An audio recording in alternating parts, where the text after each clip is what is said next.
आज decision cabinet में दिया है, अब मिनिस्टर है, इसके पहले ही आपने ये गौरव लाने की मांग की, आज पूरा हुआ क्या कहेंगे?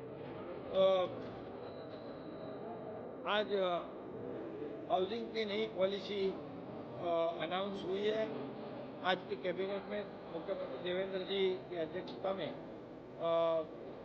आज मेरा घर मेरा अधिकार, ऐसी माझं घर माझा अधिकार ही सर्व समावेशक ऐसी ये जो पॉलिसी आज नई बनाई है, इससे मुझे बहुत समाधान है कि इसमें सभी लोगों को घर मिलेंगे। अगले 5 साल में 2030 तक 35 लाख घर बनाने का पूरा टारगेट है, जिसमें 70,000 करोड़ की लागत होगी। और निश्चित रूप से इसमें सभी वर्ग के जो आम आदमी है, जो अल्प उत्पन्न वर्ग के लोग हैं, जो दुर्बल घटक है, ये इनको सबको इसमें शामिल किया है। इसमें सभी लोगों को शामिल कर किया है। इसमें हमारे जो लाडली बहन जो है, जो काम करने वाली नौकरदार महिला है, उसमें ज्येष्ठ नागरिक है, स्टूडेंट है, औद्योगिक कामगार है, ये गिरनी कामगार है, ऐसे सब लोगों का समावेश ये हमारी नई पॉलिसी में किया हुआ है। और इसलिए ये जो जहाँ इंडस्ट्री होगी वहाँ भी घर बनाए जाएंगे, ताकि 10 साल तक उनको रेंट में मिलेगा, 10 साल के बाद वो खुद मालिक बन जाएगा। इसीलिए ये जो पॉलिसी है वो सभी लोगों के लिए फायदेमंद है। इसमें हमने एक पोर्टल तैयार किया है, state housing information portal, AI based है, जिसके ऊपर कहाँ कितने घर उपलब्ध है, कहाँ कितने घरों को हम अर्जी कर सकते हैं, ये पूरी जानकारी वहाँ मिलेगी। और ये पूरी ट्रांसपेरेंसी होगी, ट्रांसपेरेंट होगा। और इसमें डिमांड और सप्लाई ये दोनों का तालमेल बिठाने का काम करेंगे। इसलिए इसमें महाआवास ऐप भी तैयार किया है, उस पर से भी उस ऐप से भी ग्राहक जो है, हमारा नागरिक है, वो अर्जी कर सकता है और घर ले सकता है। आदरणीय प्रधानमंत्री महोदय जी का जो संकल्प है कि वॉक टू वर्क, ये जो पॉलिसी है वो भी हम लोग यहाँ पर इम्प्लीमेंट कर रहे हैं।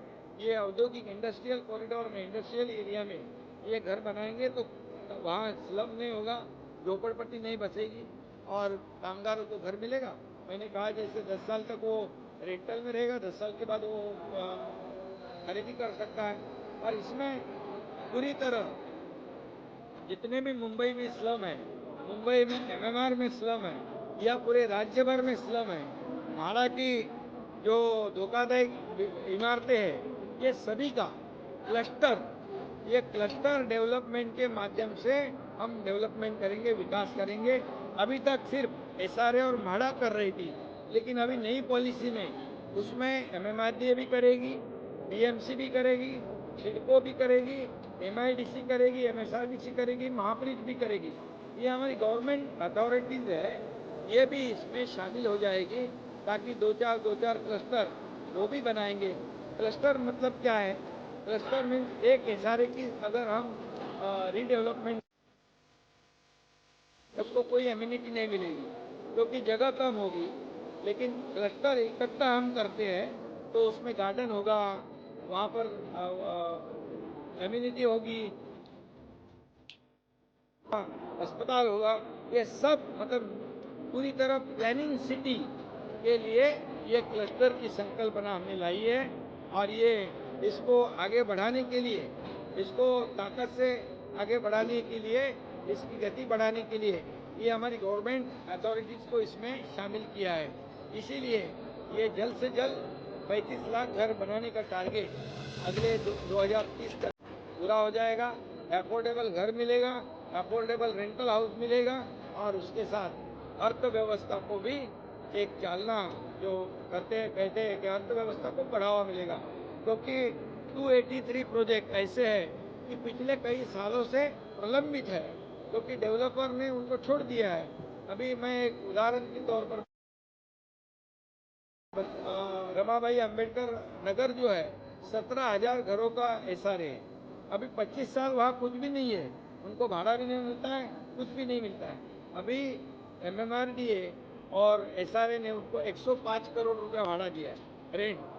और जो मुंबई के बाहर रहने को गए, नाला सोपारा गए, अंबरनाथ, बदलापुर गए, अब वो फिर मुंबई में वापस आएंगे।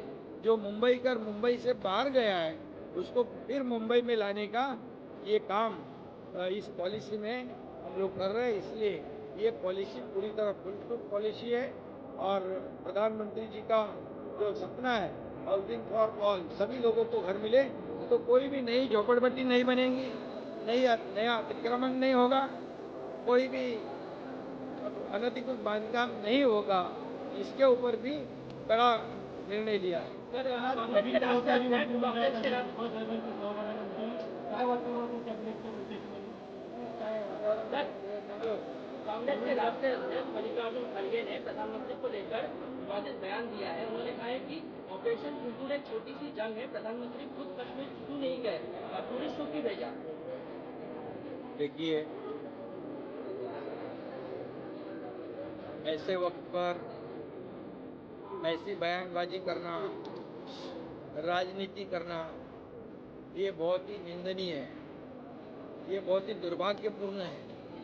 क्योंकि आपने देखा पहलगाम में हमारे बहनों का सिंदूर उजाड़ा गया, तो तुरंत एक्शन को रिएक्शन देने का काम आदरणीय प्रधानमंत्री नरेंद्र मोदी जी ने किया और तुरंत जो आतंकवादियों ने पहलगाम में जो हमला किया था, हमारे बहनों का सिंदूर उजाड़ा था, वो ऑपरेशन सिंदूर के माध्यम से उन्होंने आतंकवादी अड्डे पाकिस्तान में आतंकवादी अड्डों को तहस नहस कर दिया। ये किसने हिम्मत बताई है? मैं यही पूछना चाहता हूँ उनको कि आज तक ये पाकिस्तान के आतंकवादी या पाकिस्तान का पूरा हाथ उसमें है कि 26/11 का मुंबई का हमला, मुंबई में हुए बॉम्ब स्फोट, संसद पर हुआ दिल्ली में हमला और सरहद पर हमेशा हमारे सैनिकों के ऊपर होने वाला हमला। एक बार तो हमारे सैनिकों की गर्दन काटकर पाकिस्तान में ले जाने का निंदनीय एक कृत्य काम आतंकवादी ने किया। तभी किसकी सरकार थी? तभी यही कांग्रेस की सरकार थी। तब कोई मुंह से बात ही नहीं निकली, एक्शन की तो बात दूर रह गई।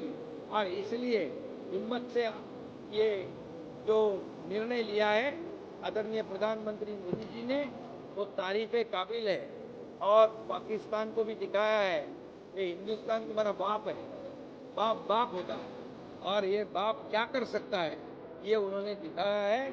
और अभी तो कहा है कि गोली चलेगी तो यहाँ से तो गोला चलेगा। ऐसी हिम्मत दिखाई क्या उन्होंने? क्यों नहीं दिखाई?